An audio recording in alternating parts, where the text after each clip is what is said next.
साथियों, आज के इस एक दिवसीय इस कार्यक्रम में आप सभी का मैं भारत आदिवासी पार्टी के इस मंच से स्वागत करता हूं।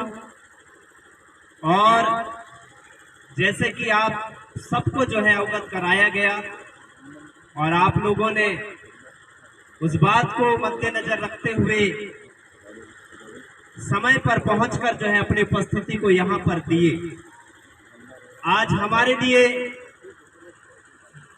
ये चिंतन और मंथन का एक विशेष विषय है कि आज जिस प्रकार से आज हमारे बीच में करतूतें हो रही हैं, उन चीजों पर पाबंदी कसना आज के समय में बहुत जरूरी हो गया है। हो गया है कि नहीं हो गया है? हो गया है। जैसे कि हमारे मध्य प्रदेश में एक व्यक्ति हुए, एक तत्वदर्शी व्यक्ति हुए जो अब तो इस दुनिया में नहीं है, लेकिन उन्होंने कहा था, शायद आप जानते होंगे, उनके नाम था ओशो रजनीश। उन्होंने कहा कि हमारा देश अंग्रेजों से तो आजाद हो गया, लेकिन पाखंडवाद, अंधविश्वास और ऐसे तमाम ऐसी चीजें हैं, भेदभाव, जातिवाद आज भी हमारे इस देश को जकड़ के रखा हुआ है। सही बात है। आज भी गांव-गांव, गली-गली में लोग भेदभाव के शिकार हैं, जातिवाद के शिकार हैं। कभी कभी तो इनके इस प्रकार के करतूतों से ऐसा हमें लगता है कि हम भी यहाँ के लोग हैं भी कि नहीं है। कभी कभी ये लोग हमको शायद इस प्रकार की जो है एहसास दिलाने का काम करते हैं। हमारे साथ जिस प्रकार से भेदभाव करने का सलूक ये दिनों दिन करते आ रहे हैं, साथियों, मैं आपको बताना चाहता हूं, जैसे बाबा भीमराव अंबेडकर जी अक्सर कहा करते थे कि जुल्म करने वाला जितना जुल्मी है, उससे कहीं ज्यादा जुल्मी जुल्म को सहने वाला है। इसलिए आज आप और मैं, बहुत हो गया हमारे ऊपर अत्याचार हुए, जुल्म सितम हुए, लोगों ने हम पर नाना प्रकार के चीजों के द्वारा जो है हमारे साथ जो है बदसलूकियां की। लेकिन साथियों, अब हमें उनका जवाब देना होगा।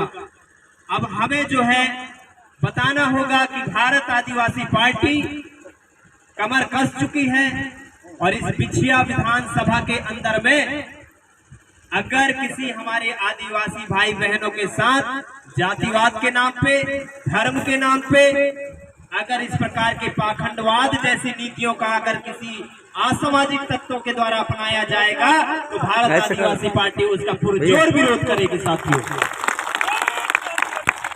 जिंदाबाद जिंदाबाद। साथियों, आज हमारे इस बिछिया विधानसभा के अंदर में जो बातें आज सुनने में आई हैं, वो सच में हमारे लिए जो है चिंता का विषय है। ये भारत, ये जल जंगल जमीन किसी के बाप का नहीं है, हमारे बाप का है। राइट? यस। ये जल जंगल जमीन पर हमारा अधिकार है। सबसे पहले हम इस देश के मूल निवासी हैं, हम इस देश के मूल मालिक हैं। और जैसे कि आपको ज्ञात होगा, हमारे जो पूर्वजों के पास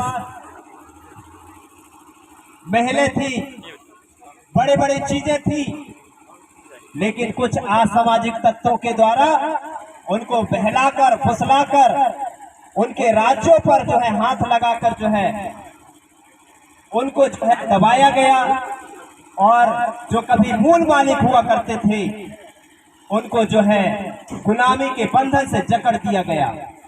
लेकिन साथियों, अगर इस बात का तनिक भी आपको और मुझको एहसास है कि हमारे पूर्वजों के साथ इस प्रकार किया गया और आज भी वही गुलामी के बंधन में जो हमारे लोगों को जकड़ा गया है, तो ये समय आ गया है कि उस गुलामी के बंधन को हम तोड़कर हम आजादी की जिंदगी जिएंगे। हम किसी के गुलाम नहीं हैं और ना हम गुलाम हो सकते। साथियों, मैं आज आपसे ये कहना चाहूंगा कि इस गुलामी के बंधन से आपको और मुझको निकलना पड़ेगा। बहुत हुआ हम लोगों ने इन लोगों का सपोर्ट किया। आज भी इस देश के अंदर में जो सरकार है,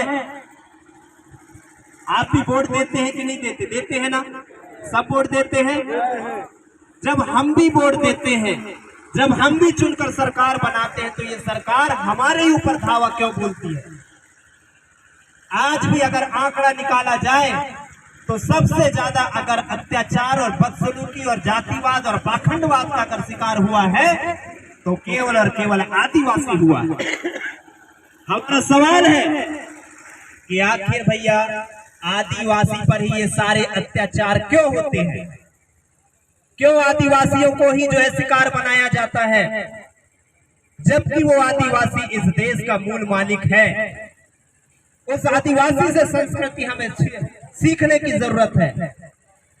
लेकिन साथियों, इस देश के अंदर में एक अलग ही गणित चल रहा है।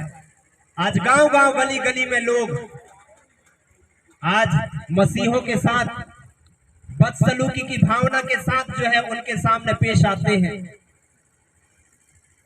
जबकि इस देश के अंदर में बाबा भीमराव अंबेडकर ने, मैं आपको बता दूं, 14 अक्टूबर 1956 को इस देश के अंदर में सबसे बड़ा धर्म परिवर्तन बाबा भीमराव अंबेडकर ने और उसके अनुयायियों ने बौद्ध धर्म को स्वीकार कर लिया था। साथियों, और उसी बाबा भीमराव अंबेडकर ने संविधान के अंदर में यह अधिकार दिया है कि भारत देश के अंदर में जितने